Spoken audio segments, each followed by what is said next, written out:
ఏ బాటైనా పర్వాలేదంట, సమయంతో సాగటమే మన సింపుల్ సిద్ధాంతం.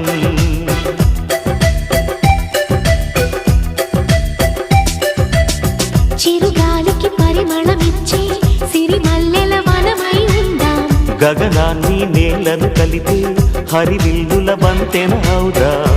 ఆనందం అంటే అర్థం మనమందా, ప్రతి పూట పాటై సాగే హుషారు సరిగమలో.